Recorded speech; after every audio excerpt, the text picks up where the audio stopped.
There are some big changes taking place at Alaska Airlines Group, which also includes the relatively newly acquired Hawaiian Airlines.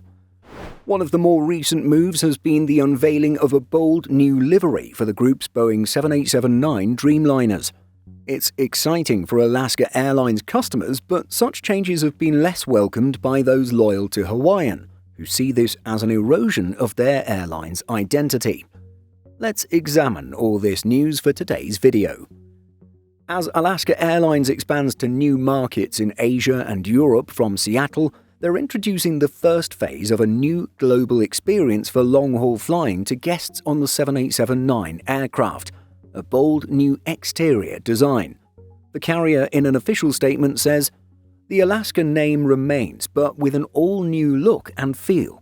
The 787-9s with the new livery debut in January. By spring, all Dreamliners in our fleet are scheduled to showcase the new design."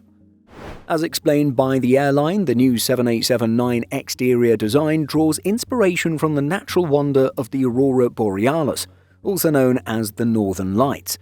It's a palette of deep midnight blues and lush emerald greens that are said to channel the Aurora's energy and spirit into the carrier's brand. The carrier adds that the livery takes inspiration from its heritage, incorporating an eye-catching horizontal stripe along the fuselage, said to be a contemporary nod to classic liveries of the 70s and 80s that bridges the past to the future. With this news, the airline group also confirmed that Alaska Native on Alaska narrow-body aircraft and Pualani on all Hawaiian Airlines aircraft flying to, from and within the Hawaiian Islands are not going away.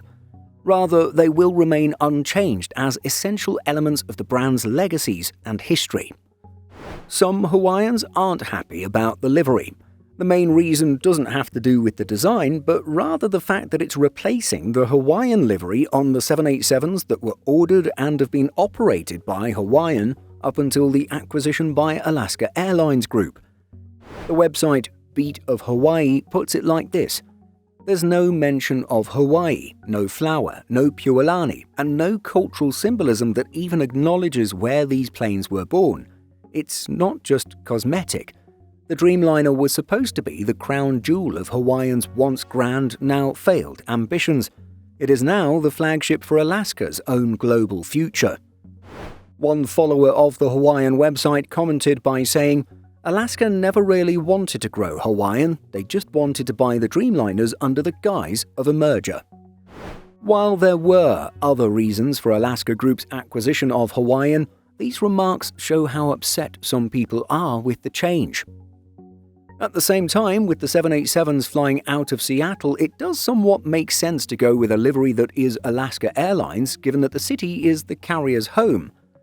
Indeed, the carrier is establishing a 787-9 hub in Seattle that will deploy as many as 17 787s across its global network.